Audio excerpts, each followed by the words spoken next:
Product placement. Product placement, also known as embedded marketing, is a marketing technique where references to specific brands or products are incorporated into another work, such as a film or television program, with specific promotional intent. While references to brands, real or fictional, may be voluntarily incorporated into works to maintain a feeling of realism and/or be a subject of commentary, product placement is the deliberate incorporation of references to a brand or product in exchange for compensation. Product placements may range from unobtrusive appearances within an environment, to prominent integration and acknowledgement of the product within the work. Common categories of products used for placements include automobiles and consumer electronics. Works produced by vertically integrated companies, such as Sony, may use placements to promote their other divisions as a form of corporate synergy. During the 21st century, the use of product placement on television has grown, particularly to combat the wider use of digital video recorders that can skip traditional commercial breaks, as well as to engage with younger demographics. Digital editing technology is also being used to tailor product placement to specific demographics or markets, and in some cases, add placements to works that did not originally have embedded advertising, or update existing placements. History. Origins. Product placement began in the 19th century. By the time Jules Verne published the adventure novel Around the World in 80 Days, 1873, his fame had led transport and shipping companies to lobby to be mentioned in the story. Whether Verne was actually paid to do so, however, remains unknown. Similarly, a painting by Édouard Manet, 1881–1882, shows a bar at the Folies Bergeret with distinctive bottles placed at either end of the counter. The beer bottle is immediately recognizable as base beer. Manet's motivations for including branded products in his painting are unknown. It may be that it simply added to the work's authenticity, but on the other hand the artist may have received some payment in return for its inclusion. Research reported by Jean-Marc Leroux, 2007, suggests that films produced by Augustin Louis Lumière in 1896 were made at the request of a representative of Lever Brothers in France. The films feature Sunlight soap, which may be the first recorded instance of paid product placement in film. This led to cinema becoming one of the earliest channels used for product placement. With the arrival of photo-rich periodicals in the late 19th century, publishers found ways of lifting their paper's reputation by placing an actual copy of the magazine in photographs of prominent people. For example, the German magazine Die Frau who in 1902 printed an article about a countess in her castle where she, in one of the photographs, holds a copy of the magazine in her hands. Product placement was a common feature of many of the earliest actualities and cinematic attractions from the first 10 years of cinema history. During the next 4 decades, Harrison's reports frequently cited cases of on-screen brand name products. Harrison condemned the practice as harmful to movie theaters, and his editorials reflected his hostility towards product placement in films. Harrison's reports published its first denunciation of that practice over Red Crown Gasoline's appearance in the garage, 1920. Another editorial criticized the collaboration between the Corona Typewriter Company and First National Pictures when a Corona typewriter appeared in several films in the mid-1920s including The Lost World, 1925. Recognizable brand names appeared in movies from cinema's earliest history. Before films were even narrative forms in the sense that they are recognized today, industrial concerns funded the making of what film scholar Tom Gunning described as cinematic attractions, short films of 1 or 2 minutes. In the first decade or so of film, 1895 to 1907, audiences attended films as fairground attractions interesting for their then amazing visual effects. This format was better suited to product placement than narrative cinema.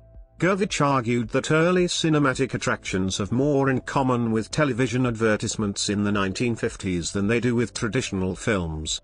Gervich suggested that as a result, the relationship between cinema and advertising is intertwined, suggesting that cinema was in part the result of advertising and the economic advantage that it provided early filmmakers. Seagrave detailed the industries that advertised in these early films. Movies and television. Early film. A feature film that has expectations of reaching millions of viewers attracts marketers.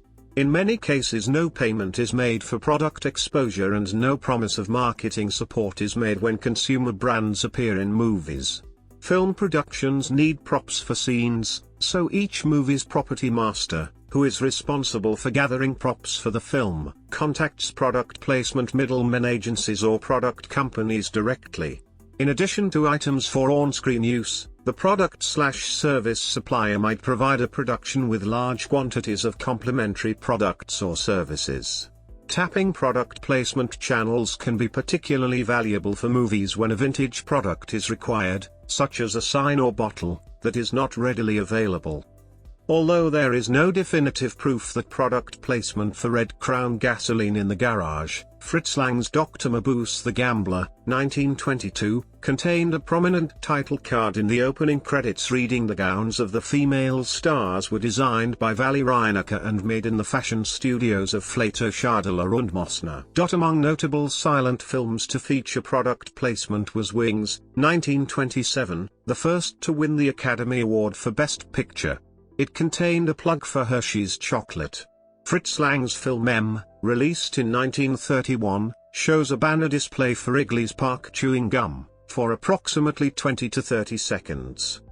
Another early example occurs in Horse Feathers, 1932, where Thelma Todd's character falls out of a canoe and into a river. She calls for a lifesaver and Groucho Marx tosses her a lifesaver's candy. It's a Wonderful Life, 1946, depicts a young boy with aspirations to be an explorer, displaying a prominent copy of National Geographic magazine.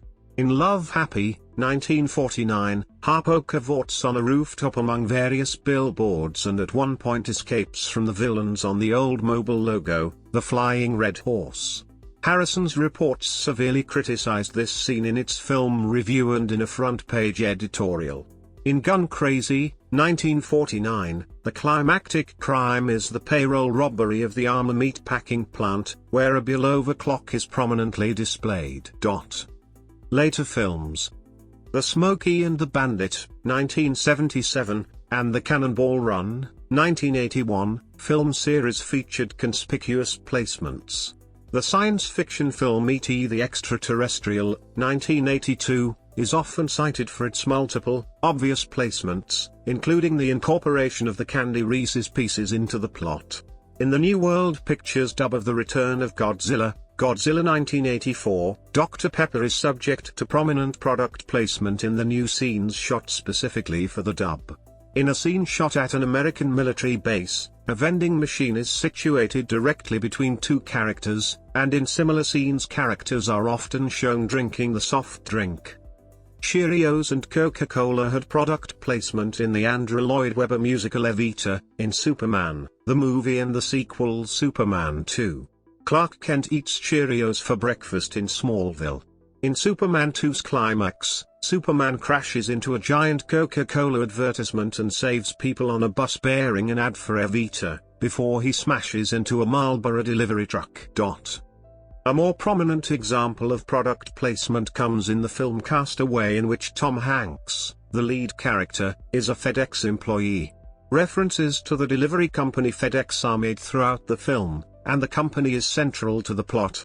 The Internship, 2013, which features two unemployed slacker friends seeking employment at Google, was described by Tom Brooke of the BBC as one huge advertisement for Google that took product placement to a startling new extreme. Early television. In other early media, for example, radio in the 1930s and 1940s and television in the 1950s, programs were often underwritten by companies. Soap operas were so named because they were initially underwritten by consumer packaged goods companies such as Procter & Gamble or Unilever.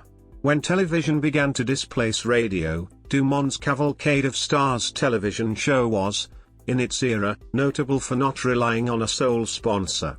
Sponsorship continues with programs being sponsored by major vendors such as Hallmark cards.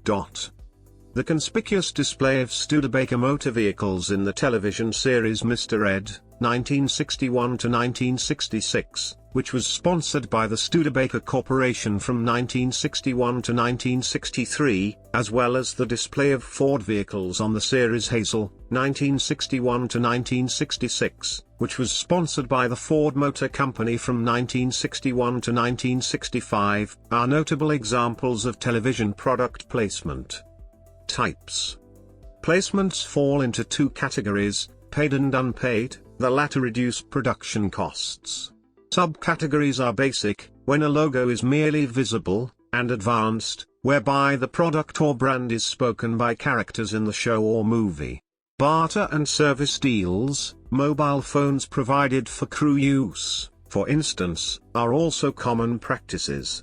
Content providers may trade product placements for help funding advertisements tied in with a film's release, a show's new season or other event. Still another variant, known as an advertisement placement, displays an advertisement for the product, rather than the product itself, appears in the production, such as a Lucky Strike cigarette advertisement on a billboard or a truck with a milk ad on its trailer. Replacement. Placing contemporary products into existing content creates new opportunities for marketers. These can be during reruns or video release. Examples include numbers and still standing, where a scene may be shot originally with a blank table, with sponsored products digitally added, possibly for each airing. As of 2007, dynamic or switchable placements became possible.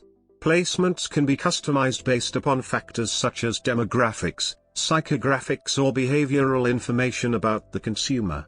In-game advertising vendors such as Massive Incorporated transmit user information such as individual player IDs and data about what was on the screen and for how long to their servers, enabling user-specific placements. Hypervideo techniques allow the insertion of interactive elements into video. Brand integration.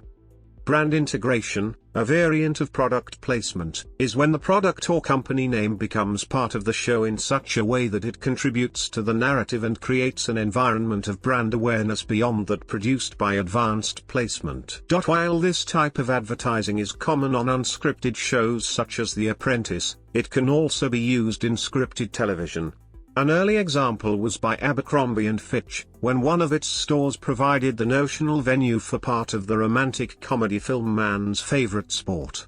1964. On All My Children, one character took a job at Revlon. The character's job became part of the character's development. Jurassic Park not only prominently features Ford cars and other commercial products, but also includes a scene displaying its own promotional merchandise. One shot shows the Jurassic Park souvenir store, with products that it offered for sale to fans. Product displacement. A real brand logo may be hidden or replaced with fictional brand names in a production, either to imitate, satirize or differentiate the product from a real corporate brand. Such a device may be required where real corporations are unwilling to license their brand names for use in the fictional work, particularly where the work holds the product in a negative light.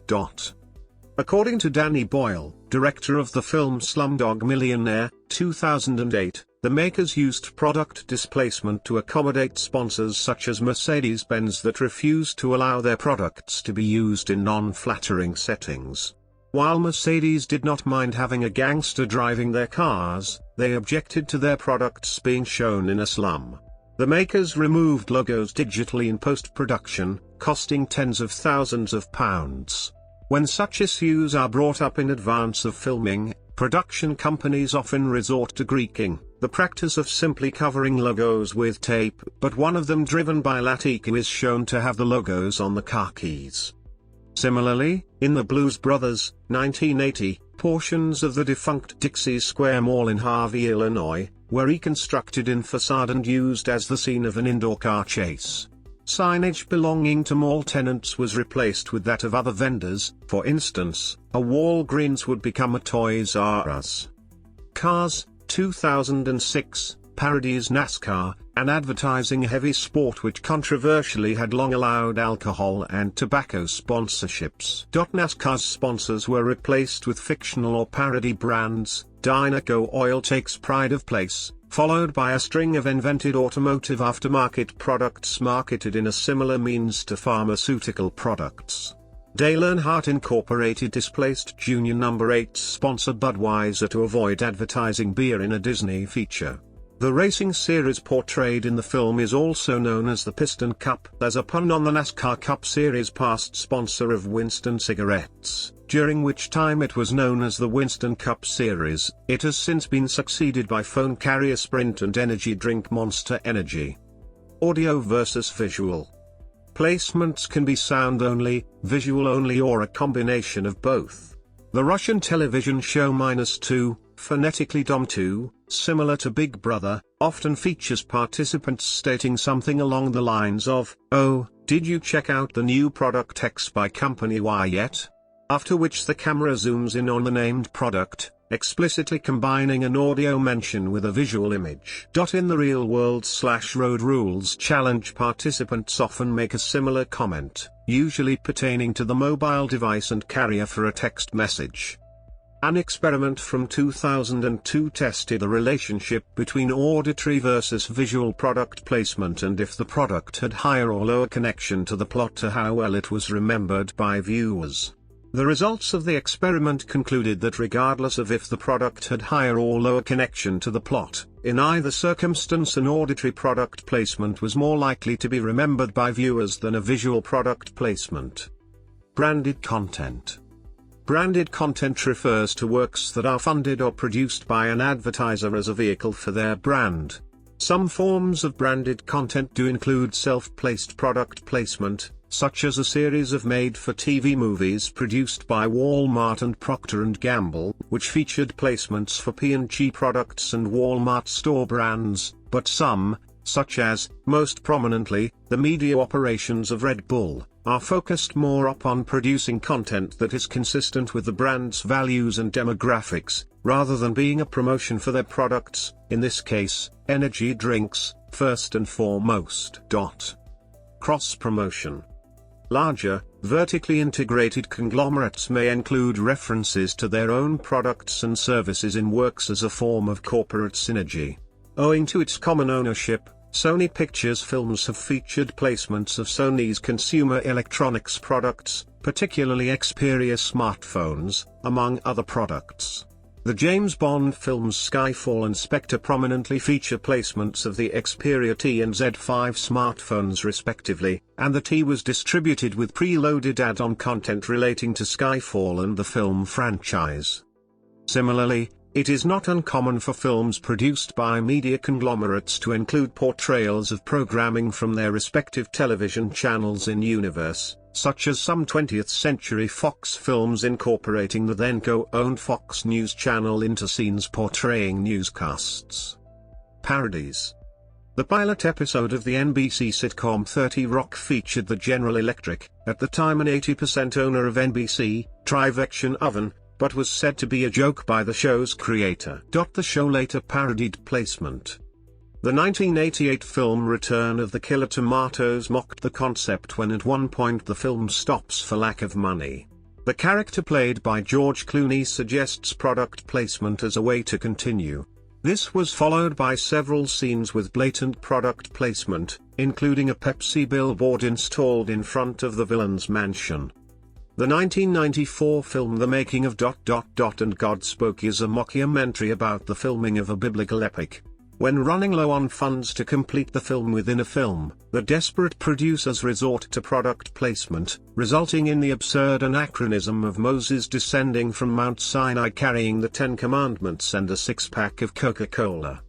The film Fight Club, directed by David Fincher, bit the hand that fed it by depicting acts of violence against most of the products that paid to be placed in the film.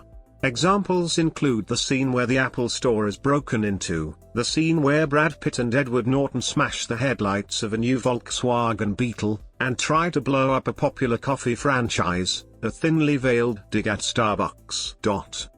The film Superstar, starring Will Ferrell and Molly Shannon, shows every resident in town driving Volkswagen New Beetles, possibly for comic effect. Similarly, the film Mr. Deeds shows Adam Sandler's character purchasing a Chevrolet Corvette for every resident of his town.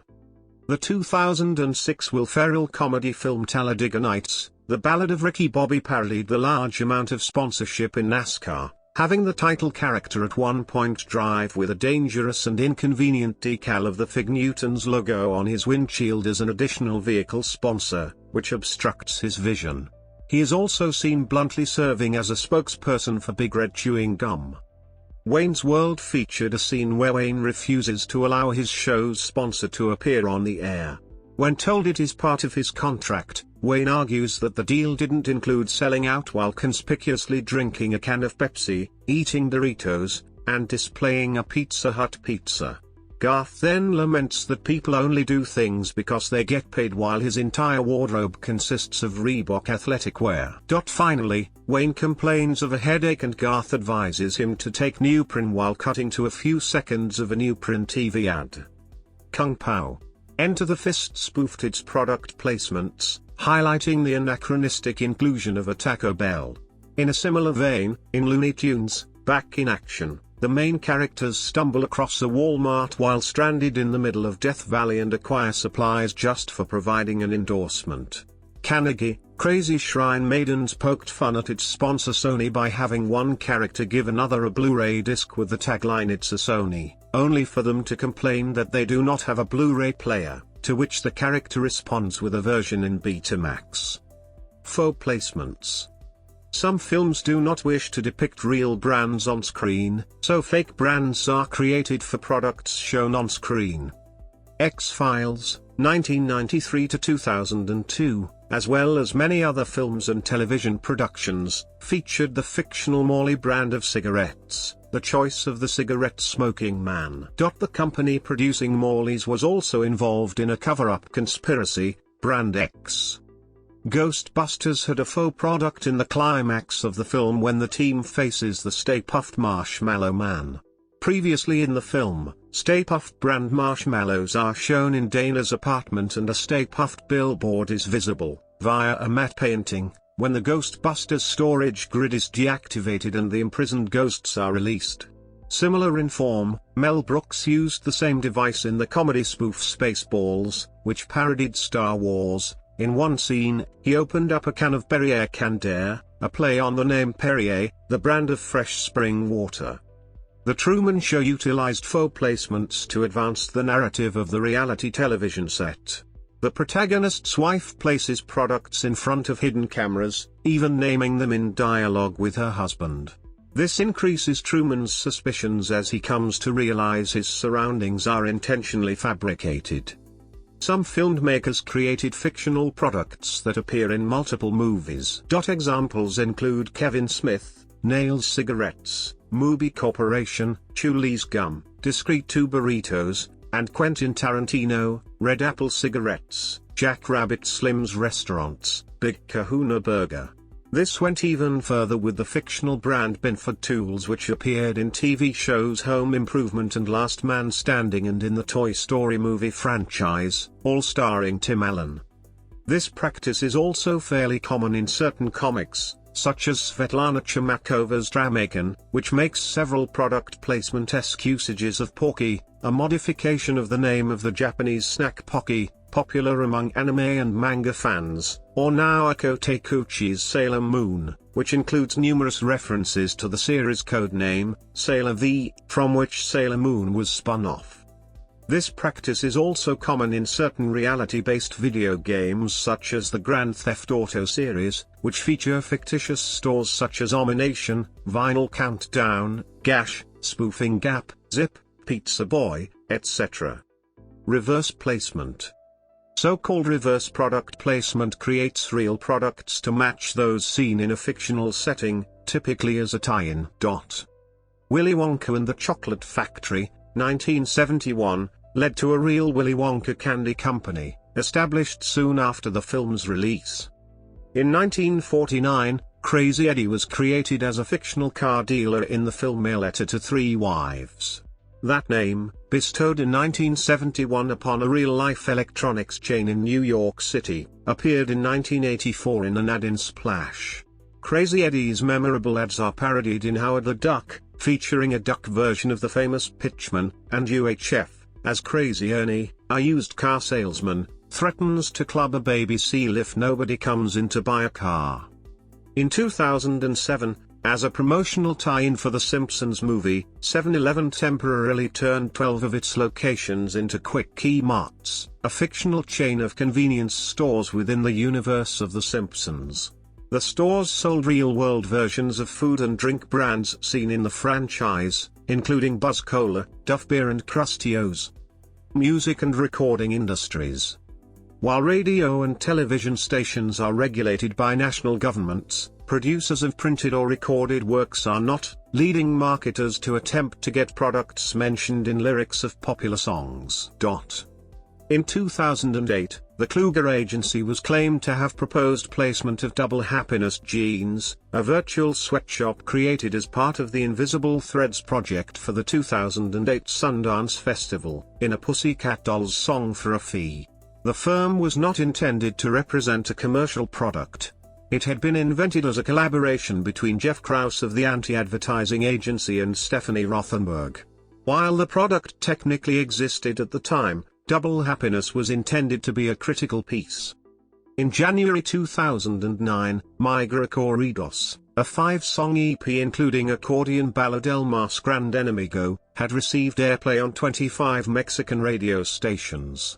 The tune purports to be the lament of a would-be immigrant left to die in the Arizona desert by coyotes, people smugglers. No disclosure was made to the radio stations that the U.S. Border Patrol had commissioned the project with content devised by Elevation, a Hispanic advertising agency based in Washington, D.C. and New York City. In 2010, a video for Lady Gaga's telephone was panned by critics for displaying 9 brands in 9 minutes, including her own line of Heartbeats headphones, many as paid product placements. Other 2010 music videos displayed the Plenty of Fish website include Natasha Bedingfield's Touch, Flo Rida and Akon's Available, Jason Derulo's Ride in Solo, and 303's Double Vision. In 2011, Britney Spears' music video for Hold It Against Me advertised Plenty of Fish and Sony. One Washington Post review denounced the video as an infomercial. Jennifer Lopez's Fiat-sponsored music video Papi was edited for broadcast as a 30-second advertisement for the Fiat 500 Cabrio in 2011. The original video also advertised BlackBerry, 2, Planet Love Match, and Crown Royal. Alcohol advertising in music videos drew criticism from Curtin University in Perth, Australia in 2011.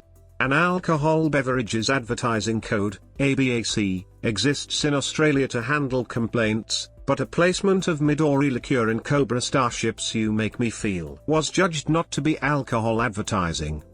Rap and hip-hop are notorious for the high level of product placement in lyrics and music videos. As rappers flaunt luxury brands to show off their wealthy lifestyle, companies pay to have their products named in tracks.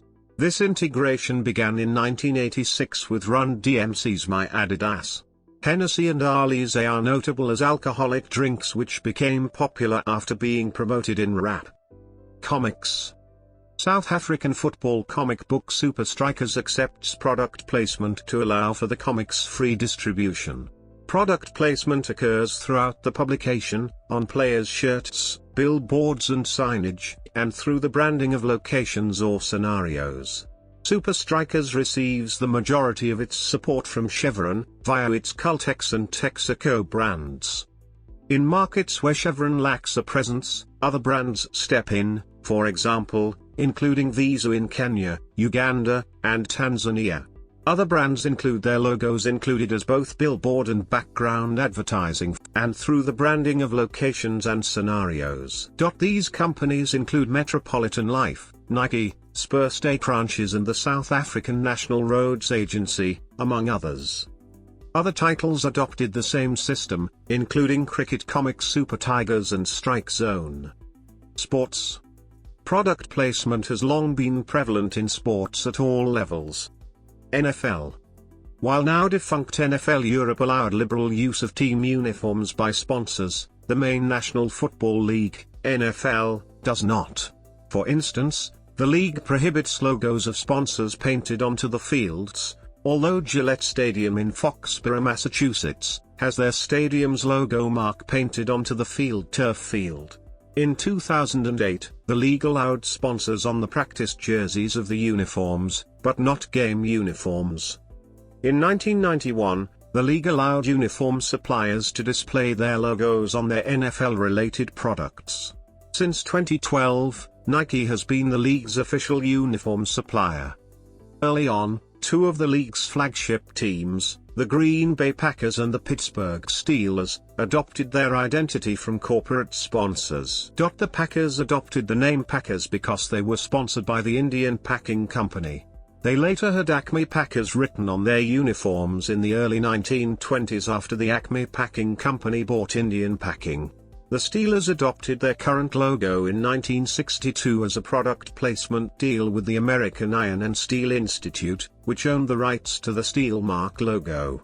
The Steelers later were allowed to add heirs to the Steel Mark logo the following year so that they could own a trademark on the logo. The Steelers' pre-NFL predecessors also regularly sold naming rights to companies in the Pittsburgh area. The league has placed itself. NFL Japan was a sponsor of the football-themed anime series iShield 21. Auto racing. In auto racing, the concept of the factory-backed contestant, who is provided with vehicles and technical support in return for the car's manufacturer obtaining visibility for its products in competition, dates in NASCAR to the 1950s and Marshall Teague's factory-backed fabulous Hudson Hornet. Win on Sunday, sell on Monday was once a common adage among automakers. In Formula One, a number of major racing teams were once sponsored by tobacco companies, including Marlboro, which has had tenures with Ferrari and the McLaren team. Due to tightening regulations on tobacco advertising worldwide, many of these sponsorships have either been dropped, or downplayed and replaced with subliminal versions on vehicle livery when races are held in regions with heavy restrictions or outright bans on the marketing of cigarettes, such as the European Union. Notable placements: automobiles, apparel, beverages, home goods, furniture, consumer electronics, computers, restaurants, financial institutions, travel, airlines and websites are just a few of the product categories. FedEx provided vehicles, access, and logistical support for the making of Castaway. The movie depicted real FedEx locations, and the company's CEO appeared in one scene. Automobiles. The most common products to be promoted in this way are automobiles. Frequently, all the important vehicles in a film or television series are supplied by one manufacturer. The James Bond film franchise has been well known for featuring product placements for various vehicles, particularly luxury and sports cars. Aston Martin has been the most synonymous with the franchise, dating back to the appearance of the Aston Martin DB5 as Bond's vehicle in Goldfinger, 1964. Cars, 2006, portrays a mix of real and fictional vehicles as characters.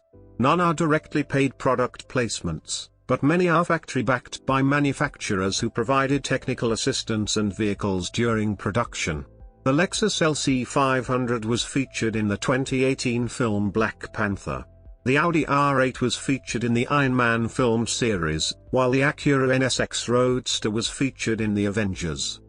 Apparel and accessories. The James Bond series has also featured associations with various accessory and fashion brands, such as Rolex and Omega watches, Calvin Klein clothing, and Samsonite luggage. Vera Wang, Caroline Herrera, Christian Lacroix, Lanvin, Dior, Oscar de la Renta, and Vivienne Westwood were all featured in the TV series Sex and the City. Under Armour, an athletic wear company, currently worth $6.67 billion, has been featured in films such as The Fast and the Furious, The Martian, 22 Jump Street, and Fantastic Four to name a few. Consumer electronics and computers. Apple's products frequently appear in films, music videos and on television.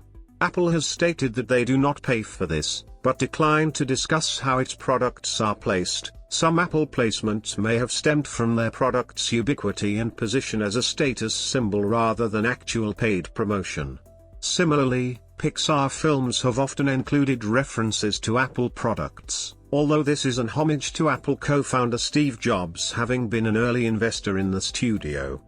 The 2010 Modern Family episode Game Changer prominently featured the iPad and aired prior to its launch, while the 2015 episode Connection Lost was presented entirely from the perspective of Claire Dunphy's MacBook laptop, who interacted with other characters via FaceTime video calls and iMessage, while also using other Mac OS X applications. Show creator Stephen Levitan said the show had an ongoing relationship with Apple, but did not elaborate further. In the case of the former, while the episode's credits did state that the iPad was provided by Apple, the company did not pay the show's broadcaster ABC for the integration, nor buy any commercial time during the episode. Similarly, Apple did not provide any financial compensation for Connection Lost, but did provide MacBook Pro and iPhone hardware for the filming, and a Mac Pro workstation for post-production. In video games, the most common placements are for processors or graphics cards. For example, in EA's Battlefield 2142, ads for Intel Core 2 processors appear on map billboards. EA's The Sims contains in-game advertising for Intel and for McDonald's. Rare's Perfect Dark Zero features many ads for Samsung in their menus. Food and beverage. The use of Reese's Pieces as a prominent plot element in the film E.T. the Extraterrestrial was the result of a sponsorship deal. It was originally intended for the titular character's favorite food to be M&M's candies, but Mars, Incorporated turned down an offer, believing the film's alien would scare children. The Hershey Company took the sponsorship instead, which included the rights for the company to cross-promote Reese's Pieces with the film. The deal was considered a major coup for the company. Sales of Reese's Pieces tripled, and some retailers had trouble meeting demand for the product. Alongside criticism for trying to ride off the popularity of E.T., the film Mac and Me was widely criticized for containing numerous placements for Coca-Cola soft drinks and the fast food chain McDonald's. Both brands are integral to the film's plot. While McDonald's mascot Ronald McDonald makes an appearance during a dance scene set at a McDonald's, and is credited as appearing in the film as himself. Critics also noted that the name of the alien creature featured in the film, Mac, could also be interpreted as a reference to the chain's notable burger, the Big Mac. Its producer R.J. Louis denied that the film was funded by McDonald's. He had previously worked on campaigns for the company and wanted to make a film that would help benefit the Ronald McDonald House charities, and had to pursue rights to portray the McDonald's brand in the film, noting that he was still the only person in the universe that ever had the exclusive motion picture rights to the McDonald's trademark, their actors, their characters, and the whole company, but did receive funding from one of the chain's major suppliers, Golden State Foods. He also justified the extended dance scene, as trips to McDonald's were often seen as a treat for children of the era, and explained that MAC was meant to be an acronym for Mysterious Alien Creature.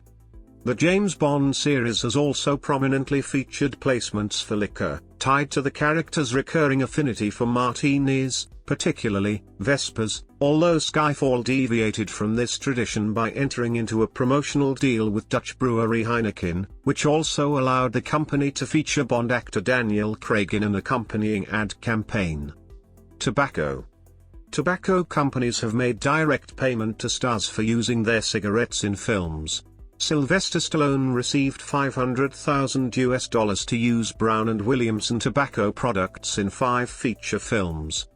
In response to a Christian Science Monitor article accusing the industry of deliberately using product placement as an advertising strategy, the Tobacco Institute claimed that product placement is driven by filmmakers to achieve desired artistic effects but also to offset production costs. It also claimed the 1970 federal ban on cigarette advertising on television and radio does not prohibit payments to filmmakers for the use of cigarettes in a film. The rebuttal concludes with the sentiment that smoking in film provides a certain aesthetic which is legitimate and at the filmmaker's discretion. Airlines. Many airlines have advertised prominently in film, in some cases to promote a new flight route or just to increase public awareness of the company. Pan Am advertised in many films, including some James Bond ones. American Airlines was advertised in Home Alone and Home Alone 2, and a model of a Virgin Atlantic Boeing 747 was shown in Wayne's World. Mike Myers' later film, Austin Powers, The Spy Who Shagged Me, featured a major promotion with Virgin, including repainting some of Virgin's fleet to read Virgin Shaglantic. American Airlines and Hilton Hotels were featured in the film Up in the Air. George Clooney, an avid flyer, is constantly seen in the airport because of his career. This film was a huge endorsement for American Airlines, yet no payment was exchanged between the filmmaker and the airline. Turkish Airlines was featured in the film Batman v Superman. Warner Brothers and Turkish Airlines signed a contract together to help promote and endorse the film. Radio, television and publishing. Television. The list of television shows with the most instances of product placement, November 2007 to 2008, according to Nielsen Media Research, included. Nielsen called a scene in an episode of CBS Mike and Molly of Mike eating M&Ms in Carl's apartment 2013's best branded and opinion-shifting product integration in a scripted show. Television shows going back to the 1970s with the Love Boat featured product placements when using the Princess Cruise Lines, and shows as recent as Modern Family have featured characters trying to procure an Apple iPad. Video sharing website. YouTubers are allowed to do product placement. For instance, the Linus Tech Tips channel by Linus Sebastian. Notifying YouTube is required, and YouTube reserves the right to ban it. Literature. In 2001, British author Faye Weldon published The Bulgari Connection, a novel commissioned by Italian jewelry company Bulgari. According to The Independent, this was the first instance of a literary product placement deal between an established writer of fiction and a commercial partner. Legal considerations. United States. Much of U.S. broadcast law pertaining to on-air product promotion dates to the payola scandals of 1950s broadcast radio. An investigation launched in November 1959 into allegations that some radio disc jockeys had accepted bribes in return for radio airplay ended with a $2,500 fine for disc jockey Alan Freed, of WABC and Wins, for violating commercial bribery laws. On September 13, 1960, the U.S. government banned payola in broadcasting. Under 47 U.S.C. Section 317, all matter broadcast by any radio station for which money, service, or other valuable consideration is directly or indirectly paid, or promised to or charged or accepted by the station so broadcasting, from any person, shall, at the time the same is so broadcast, be announced as paid for or furnished, as the case may be, by such person, with similar and related provisions reflected in Federal Communications Commission regulations as 47 CFR 73.1212. These provisions have governed subsequent payola investigations, including a 2005 investigation into Sony BMG and other major record companies. Often, a broadcaster claimed to have complied by placing an acknowledgement in an inconspicuous place, such as embedded within the credits. In 2005, U.S. Federal Communications Commission Commissioner Jonathan Adelstein stated if broadcasters and cable TV companies insist on further commercializing new and other shows alike, that is their business. But if they do so without disclosing it to the viewing public, that is payola, and that is the FCC's business. United Kingdom. In the United Kingdom, placement by commercial broadcasters was forbidden prior to 2011. On February 28, 2011, telecommunications regulator Ofcom legalized placements in certain types of programming. A placement must be editorially justified and not place undue prominence on the product. Product placements are not allowed for products that cannot legally be advertised on television, including alcohol, baby milk, gambling products, medication or junk food. Placements are not allowed during children's, news, public affairs and religious programs. Additionally, broadcasters must disclose placements on air by displaying a PP icon on screen during the program for at least 3 seconds at the beginning, after every commercial break, and at the end. The first legal product placement on British television came during an episode of This Morning, for a Nestlé-produced coffee maker. As with all other advertising, the BBC is barred from using placements on its publicly funded services. Extreme examples. Robot offers placements for Converse, Ovaltine, Audi, FedEx, Dos Equis and JVC among others, all of them introduced within the film's first 10 minutes. One moment includes a straightforward advertisement where Will Smith's character responds to a compliment about his shoes, to which he replies Converse All-Stars, vintage 2004, the year of the film's release. Audi created a special car for the film, the Audi RSQ. Surveys conducted in the US showed that the placements boosted the brand's image. The Audi RSQ appears for 9 minutes, and other Audis also appear in the film. Robot was ranked the worst film for product placement on a British site. Demolition Man makes heavy mention of the only remaining restaurant chain being Taco Bell, in the US release, or Pizza Hut, in the European release. The island features at least 35 individual products or brands, including cars, bottled water, shoes, credit cards, beer, ice cream, and a web search engine.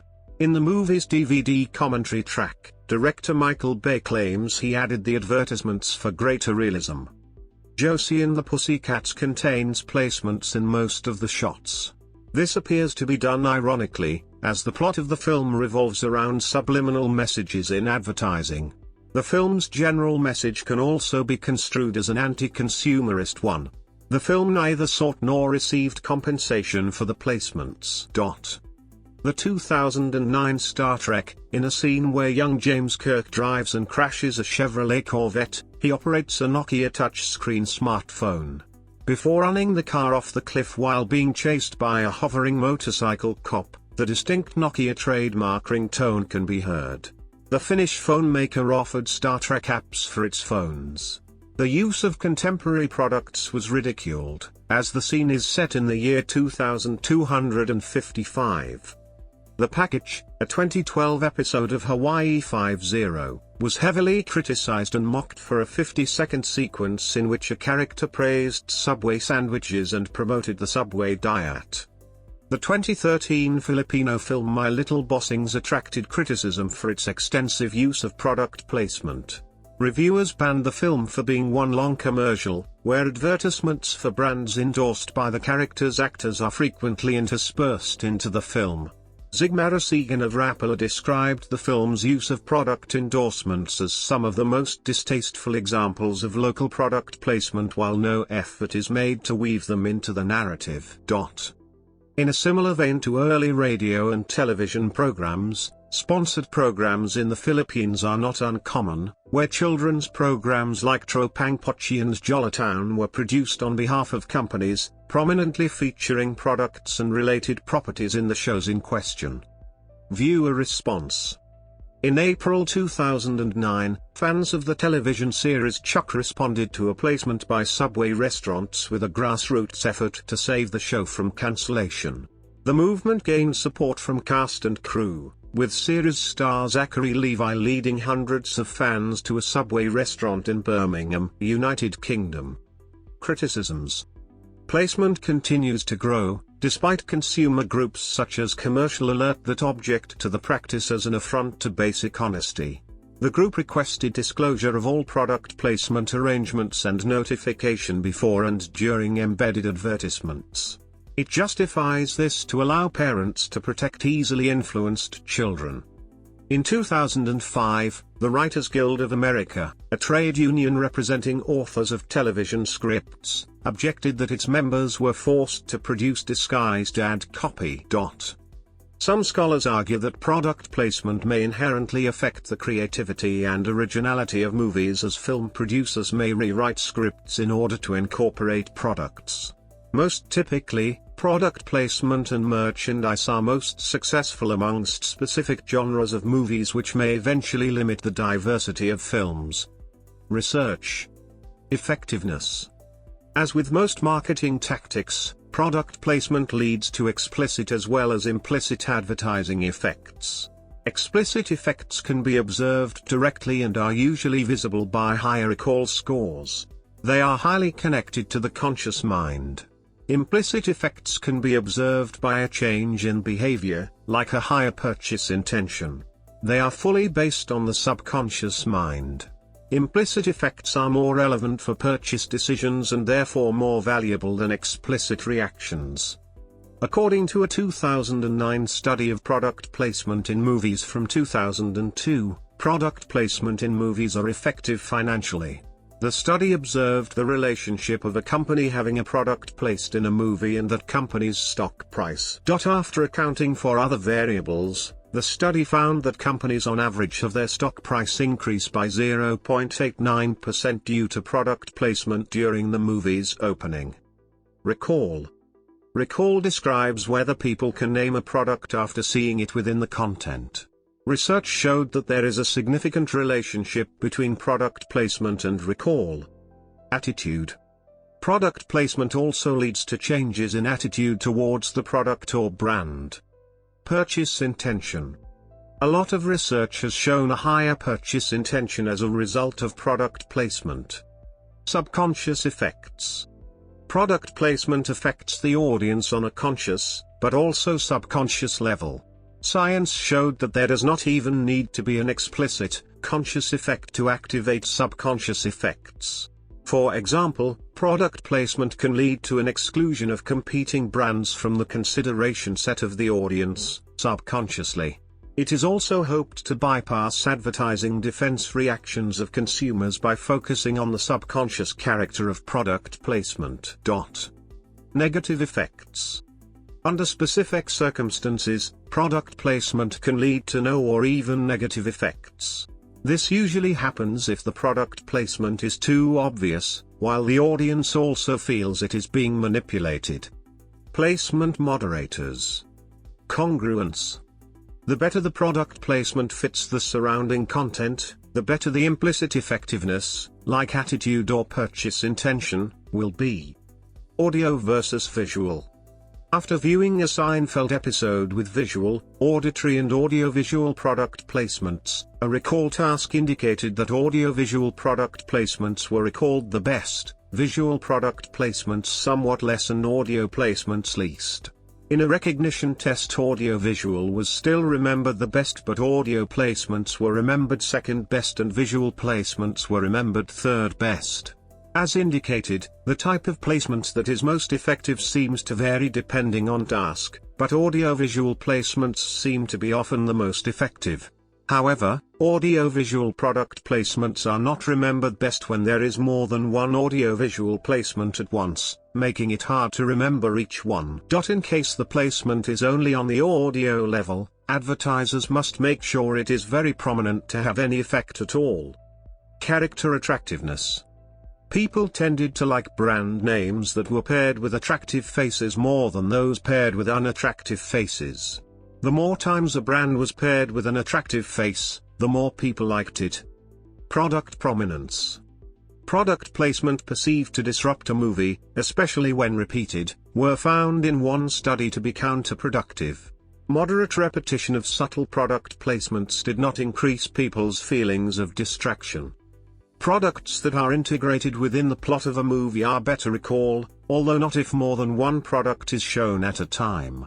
In one study, placements connected to the story were recognized most often, products used by the main character were remembered less often, and products in the background were remembered least often. Placements were found more effective on a larger screen compared to on a smaller one. Also, products placed in the first half of a movie tend to be remembered better than products in the second half of a movie, which demonstrates the primacy effect. Level of involvement. High involvement with the program makes it easier for people to recognize the product placement. This can lead to positive effects, but might also lead to negative reactions.